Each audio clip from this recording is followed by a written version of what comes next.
Black T-Rex is one of the staples of the Dinosaur King franchise. Let's be real. You can't talk about the entirety of Dinosaur King in general without bringing up this kaiju of a behemoth. And again, he towered over these dinosaurs that were likely larger than their actual fossil interpretations and stuff like that had feats unimaginable.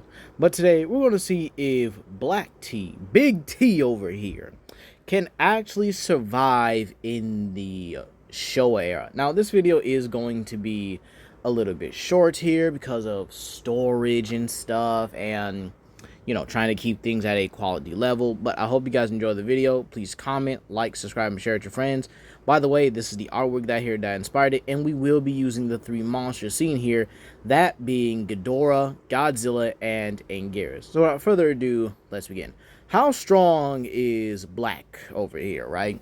So Black here is actually in the multiversal caliber. You could likely get into complex multiversal, but I think that should be more reserved for some of the higher tier dinosaurs and stuff like that, right? So Black T-Rex is actually capable of casually withstanding not only basic dinosaur attacks by himself, like Firebomb from Displetosaurus, and even Terry's Volcano Burst, Chump's Lightning Spear, and just casually chugging him off, but even a fusion move, right? Keep in mind, he would scale to 6 Cosmos Stones, which are actually very powerful, and believe it or not, bringing them all together would actually be able to not only destroy, but rewrite all the time and space, considering Dinosaur King is a multiverse with multiple different timelines. Even having dinosaurs in those timelines, like we've seen Genie in like a whole different time zone. I feel like no one talks about that, which is absolutely insane.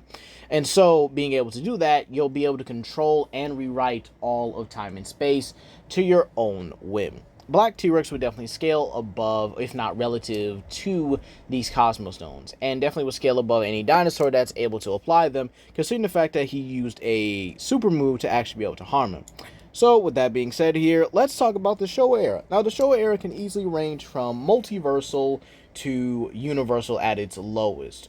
And then there's the lower ones like star level, because funny enough, Space Godzilla was actually made, sorry, not Space Godzilla, Mecha Godzilla was actually made in a black hole planet. Yeah, no, absolutely crazy. And keep in mind, a large majority of the monsters would scale to Godzilla, who scales to Zone Fighter. Now, Zone Fighter is a being that was actually able to destroy a 4th dimensional space. Now, again, I know it says a negative 4th dimension as well, and keep in mind, I've had comments ask me about this, but a negative 4th dimension doesn't really change the properties of it being 4D.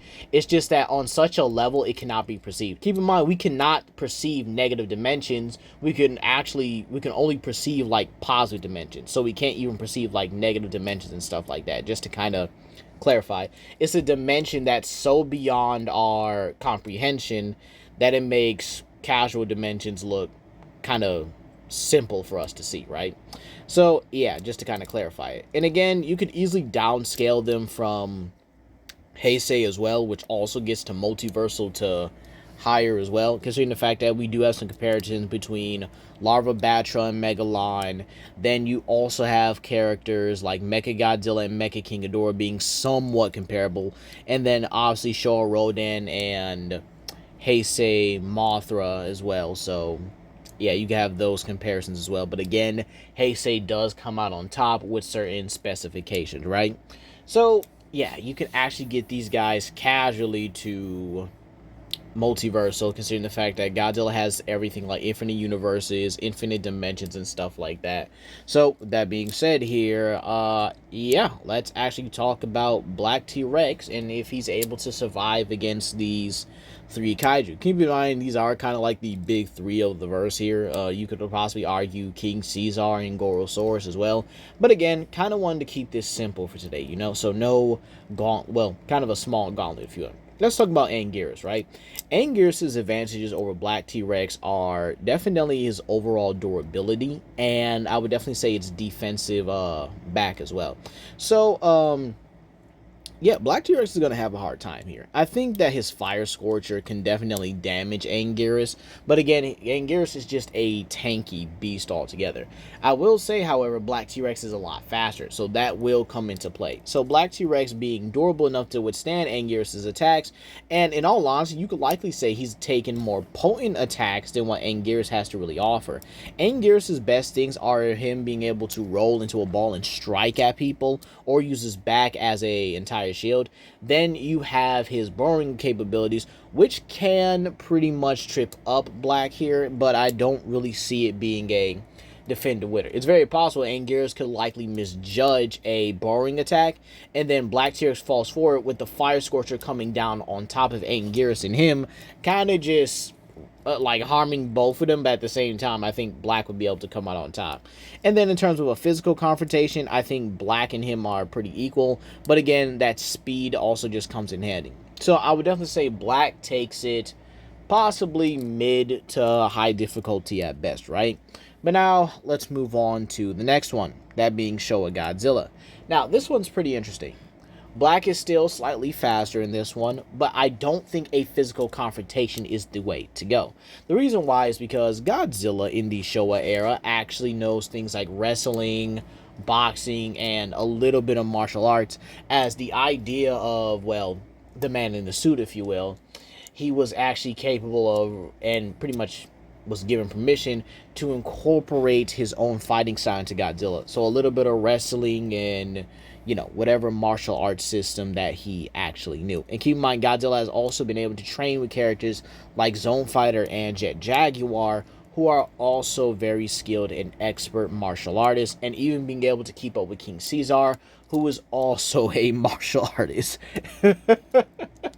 It's crazy because you got whole giant monsters that know martial arts.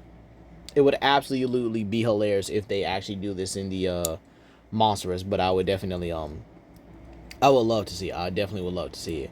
So yeah, how does Black actually fare against Godzilla here, especially with all of his capabilities? Well, believe it or not, I could likely say Black does ultimately lose here. And again, I don't think anyone should complain about that at all. And the reason why I'm saying is because in a physical confrontation, their strength is equal. But again, what happens when you put two people of equal strength, but one has better combat skills than the other, right? So what happens at that point? Well, it should go to the more skilled fighter, right? I mean, sure, a brute can definitely take on a martial artist, but again, the martial artist has also more potent strikes. And usually that's when there's a weight difference, a weight class difference. But with someone in the same weight class, being more skilled, being more athletic and agile, yeah, I definitely think Godzilla would definitely be able to take it. And Black's only edge here is the fact that I think the Fire Scorcher would definitely be just as powerful as the Atomic Breath, but a lot more destructive. So Black might actually start spamming it all together. Keep in mind, Black's energy levels are higher than even the likes of the amped up Saurophagonix in Dinosaur King. So him being able to like spam Fire Scorcher shouldn't be out of the possibility. But again, I would say if Black does clear it, it would definitely be high to extreme difficulty. However, Ghidorah is where I think he reasonably stops.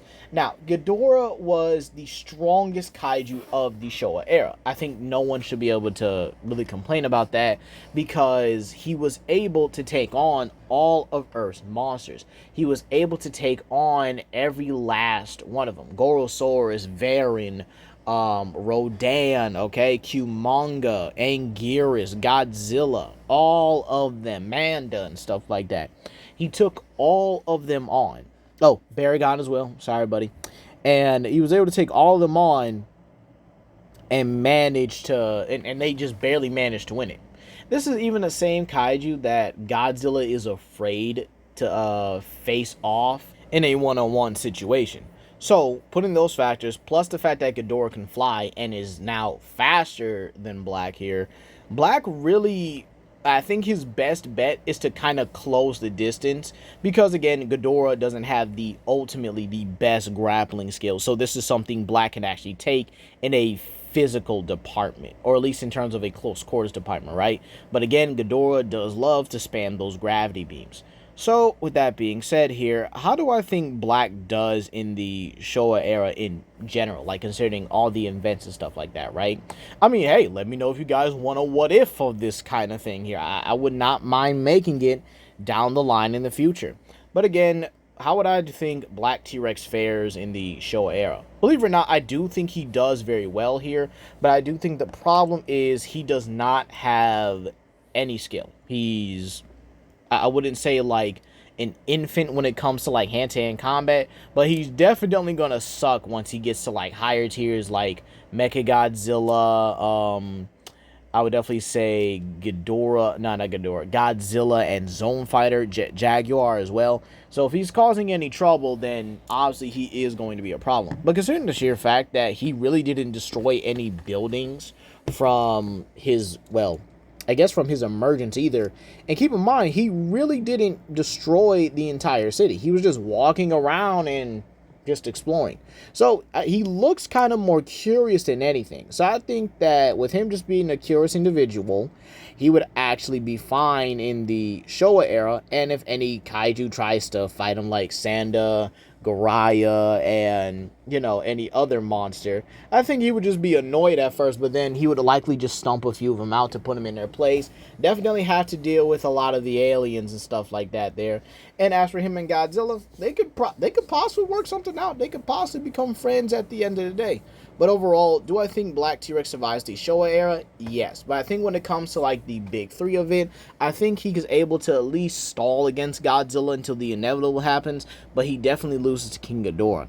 So does he survive? Yes. Does he clear it? No. But that's going to be all today, guys. Please comment down below, like and subscribe, and share it with your friends. This is Legendary Grimlock, and you guys have a blessed day. Peace.